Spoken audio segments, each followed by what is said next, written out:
সর্বশক্তিমান ঈশ্বরকে একটিবার ধন্যবাদ দিই আর প্রত্যেকে জয় যিশু। আরেকটিবার আপনাদের মাঝে আমি আবার হাজির হলাম মুক্তিদার বাণী ইউটিউব চ্যানেলের মাধ্যমে।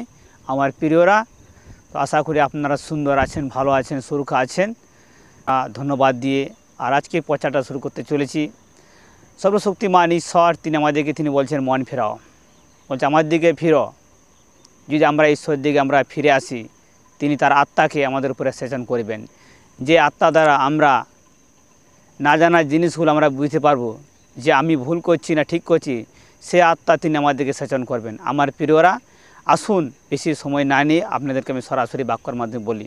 আমার প্রিয়রা, তো সর্বশক্তিমান ঈশ্বরকে ধন্যবাদ দিয়ে আপনাদেরকে আমি বলি, আর আমি প্রভু যীশু খ্রিস্টের নামে প্রত্যেকে আমি স্বাগত জানিয়ে এই প্রচারটি শুরু করছি।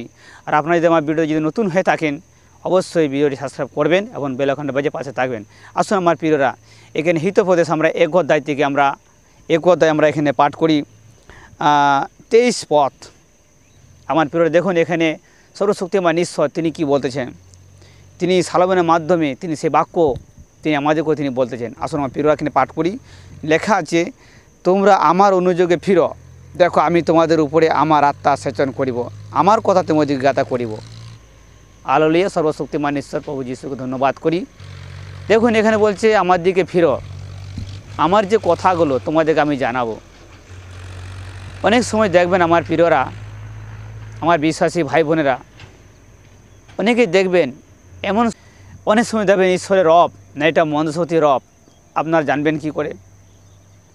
যদি আপনি সমস্ত পাপ থেকে মন ফিরিয়ে ঈশ্বরের প্রতি মনোযোগ করবেন আর সে বাক্য ধ্যান দেবেন, দেখবেন আপনি বুঝতে পারবেন যে এটা ঈশ্বর থেকে রবটা আসছে না মন্দ শক্তির রব, বুঝতে পারবেন। আমার প্রিয়, যদি আপনারা যদি কখনো শাস্ত্র পাঠ করবে না, শাস্ত্রের দিকে ধ্যান দেবে না, শাস্ত্রে কী বলছে আপনারা জানবেন কী করে এটা ঈশ্বর রব না এটা মন্দ শক্তির রব?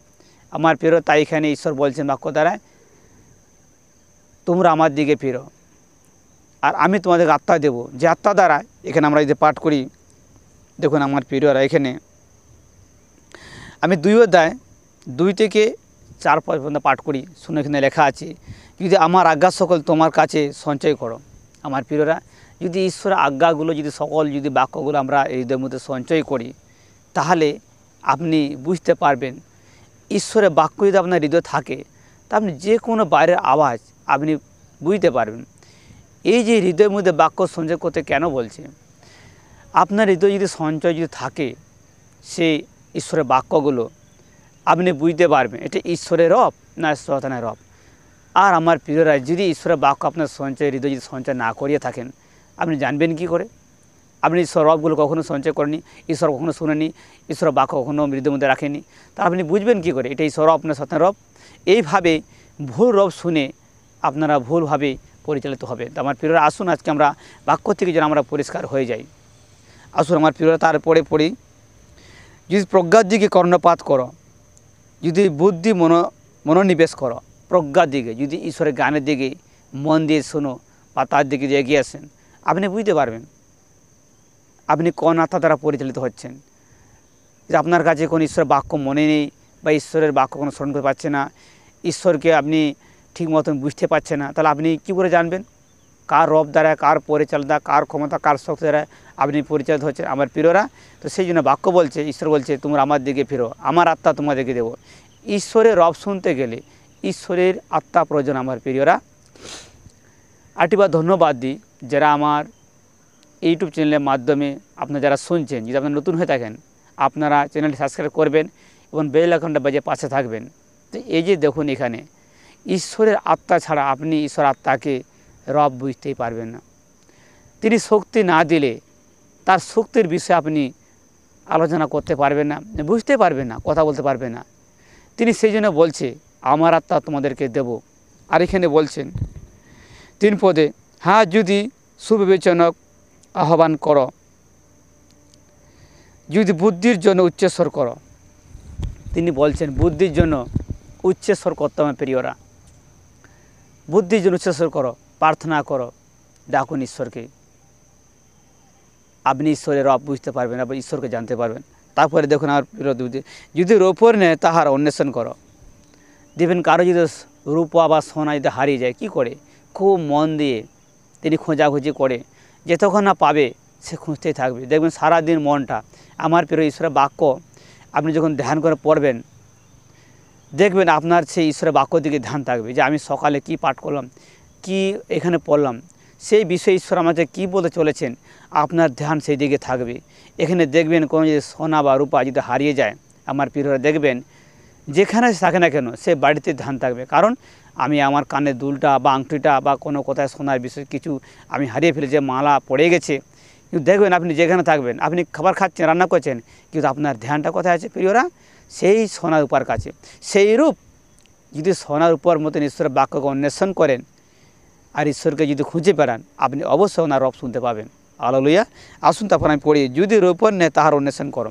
দেখুন আমার প্রিয়রা, হিতোপদেশ 2:4 তিনি বলছেন, যদি রূপার অন্বেষণ করো, তার মানে আপনি সেই বাক্যর সঙ্গে আপনার কানেক্ট হয়ে গেছে, আপনি তাকে ধ্যান করছেন, অন্বেষণ করছেন, তাহলে তখন আপনি বুঝতে পারবেন।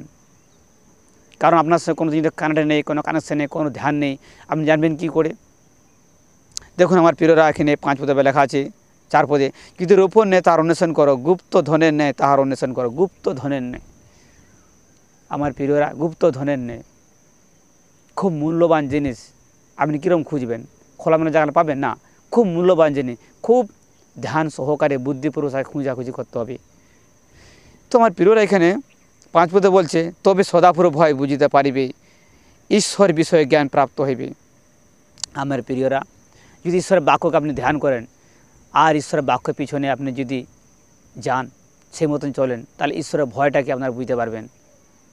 আমার প্রিয়রা, ঈশ্বরকে যারা ভালোবাসেন, ঈশ্বর বাক্য মেনে চলুন, ঈশ্বর যে ভয় আপনি বুঝতে পারবেন। আর নাহলে ঈশ্বরকে যদি মেনে চলবেন না, বাক্য মেনে চলবেন, আপনি ঈশ্বর যে আছে, ঈশ্বর যে সর্বশক্তিমান, তিনি সৃষ্টি করেছেন, তিনি আপনাকে প্রাণ বায়ু দিয়ে বাঁচিয়ে রেখেছেন, আপনি তাকে ভয়ভক্তি করে শ্রদ্ধা করতে পারবেন। আর নাহলে আপনি বুঝতে পারবেন না প্রিয়রা। যেমন স্বাভাবিক মানুষ যেভাবে ঘুরে, কিন্তু আমার প্রিয়রা, একজন সৃষ্টিকর্তা তিনি আছেন আমাদের। ঈশ্বরের বাক্য আপনি পড়েন, ধ্যান করবেন, দেখবেন ঈশ্বরের বিষয়গুলো বুঝতে পারবেন। তিনি আপনাকে আপনি যখন ধ্যান করতে থাকবেন, আপনাকে সর্বশক্তিমান ঈশ্বর তিনি আপনাকে আত্মা দান করবেন, আর সে আত্মা দ্বারা তাকে চিনতে পারবেন, তার রব কণ্ঠস্বর বুঝতে পারবেন। আমার প্রিয়রা, আমি এখানে 6 পদ পড়ি, কেননা সদাপূর্ব প্রজ্ঞা দান করেন। আমার প্রিয়রা, ঈশ্বরই আপনাকে জ্ঞান দেবেন, যীশু খ্রিস্টের নামে আপনাকে জ্ঞান দেবেন। আর আপনি যদি ঈশ্বরের বিষয়ে যদি আপনি ধ্যান করবেন না আর সেটাকে জানবেন না, তাহলে ঈশ্বরের জ্ঞান, ঈশ্বরের বুদ্ধি পাবেন কেউ? আমার প্রিয়রা, ঈশ্বরের বাক্য যারা ধ্যান করে, যারা পড়ে, তারা সেটাকে মেনে চলে, দেখবেন ঈশ্বর আপনাকে কিন্তু বুদ্ধি জ্ঞান দেবেন, আরও বিশেষ কিছু জানার জন্য, ঈশ্বরের বিষয় জানার জন্য আপনাকে আরও বেশি দেবেন। আমার প্রিয়, এখানে দেখুন 6 পদে বলা, তাই বলছে তিনি সর্ব বিষয়ের, তিনি সরল দিকের জন্য সূক্ষ্ম বুদ্ধি রাখেন, যাহারা সিদ্ধতায় চলে তিনি তাহাদের ঢাল, তিনি বিচারের মার্গ সকল রক্ষা করেন, আপন সাধুদের পথ সংরক্ষণ করেন। আমার প্রিয়রা, আপনি যদি বুদ্ধিপূর্বক ঈশ্বরের বাক্যকে আপনি যদি খোঁজাখুঁজি করেন, আপনি অবশ্যই ঈশ্বরকে পাবেন। তিনি আপনার পাশে আছেন, তিনি কারো হইতে দূরে নয়। আমার প্রিয়রা, এতক্ষণ যারা শুনছেন, আপনাদেরকে বলি যে আপনি যে নতুন হয়ে থাকেন, আপনি চ্যানেল সাবস্ক্রাইব করবেন, পাশে থাকবেন, প্রথমেই আমার এই ভিডিওগুলো, আপডেটগুলো, আপনারা নোটিফিকেশানগুলো পেয়ে যাবেন। তো আমার প্রিয়রা, এতক্ষণ আপনারা শুনলেন যে ঈশ্বরের রব শুনতে গেলে ঈশ্বরের বাক্যকে অন্বেষণ করতে হবে। প্রিয়রা, ঈশ্বরের বাক্যকে পড়তে হবে, মনে রাখতে হবে। দেখুন, কোনোটা ছেলে আর মেয়ে পরীক্ষা করছে, সারাটা বছর সে কোনো ক্লাসের মধ্যে দিয়ে কোনো সাবজেক্ট নিয়ে তিনি পড়াশোনা করছেন, আর পরীক্ষা বসার পর তাকে যদি অন্য সাবজেক্টের কিছু প্রশ্ন দেওয়া হয়, আমার প্রিয়রা, তারা কিন্তু উত্তর দিতে পারবে না। কারণ তিনি সেই সাবজেক্টটা তিনি ধ্যানই করেনি, সেই সাবজেক্টে পড়াশোনা করেনি, তো তিনি উত্তর দেবেন কী করে? আমার প্রিয়, সেই রকম আপনি ঈশ্বরের বাক্য কোনো দিন পড়বেন না, ধ্যান করবেন না, তাকে মেনে চলবেন না, তারপর চলবেন না, প্রার্থনা করবে না, উপর প্রার্থনা করবেন না, তাহলে আপনি জানবেন কি ঈশ্বর রব? আমার প্রিয়, সেম একই রকম। আমার প্রিয়রা, ঈশ্বরের বাক্যকে ধ্যান করুন প্রতিদিন। যেমন আমরা যেভাবে আমরা শ্বাস প্রশ্বাস নিই, ঈশ্বরের বাক্য সেরকমভাবে আপনাকেও, আপনার আত্মাকেও সেভাবে তাকেও নিতে দিন। আপনি প্রতিদিন ঈশ্বরের বাক্য পাঠ করুন প্রিয়রা, দেখবেন আপনি ঈশ্বরের রব শুনতে পাবেন, ঈশ্বরকে বুঝতে পারবেন। ঈশ্বর যে তিনি জীবিত, তিনি এত ভালোবেসেছেন, তার একজাত পুত্র যিশুকে তিনি পাঠিয়েছেন এখানে। আর সে যিশুকে যে বিশ্বাস করবে তিনি অনন্ত জীবন পাবেন। আমার প্রিয়রা, এতক্ষণ আপনারা শুনলেন, আপনাদেরকে ধন্যবাদ করি। আশা করি এতক্ষণ শুনেছেন, আপনাকে ধন্যবাদ দিই। আবার দেখা হবে পরের ভিডিওতে মুক্ততা বাণী ইউটিউব চ্যানেলের মাধ্যমে। আবার আমি হাজির হব পুরো বাক্য নিয়ে। তো এতক্ষণ প্রত্যেকে আমি জয় যিশু বলে আমার এই প্রচারটা আমি এখানে শেষ করলাম। আর আশা করি আপনারা সুস্থ আছেন, ভালো আছেন, সুস্থ থাকুন। ঈশ্বর আপনাদের মঙ্গল করুন, আপনাদেরকে সে বুদ্ধি দিন, আপনাদেরকে সে আত্মার সেচন করুন, আপনারা ঈশ্বরকে সম্পূর্ণ বুঝতে পারেন। তো বিশ্বাস করি এতক্ষণ প্রচার শুনলেন, আপনাদেরকে ধন্যবাদ দিই। সর্বশক্তিমান ঈশ্বরকে আমি ধন্যবাদ দিয়ে এই প্রচারটি আমি এখানে শেষ করলাম। প্রত্যেকে জয় যিশু, আমি এখানে শেষ করলাম। প্রত্যেকে জয় যিশু। আবার দেখা হবে পরের ভিডিওতে, আবার প্রভুর বাক্য নিয়ে আমি হাজির হব। এতক্ষণ প্রত্যেকে জয় যিশু। ভালো থাকুন, সুস্থ থাকুন, ঈশ্বর আপনাদের মঙ্গল করুন। জয় যিশু।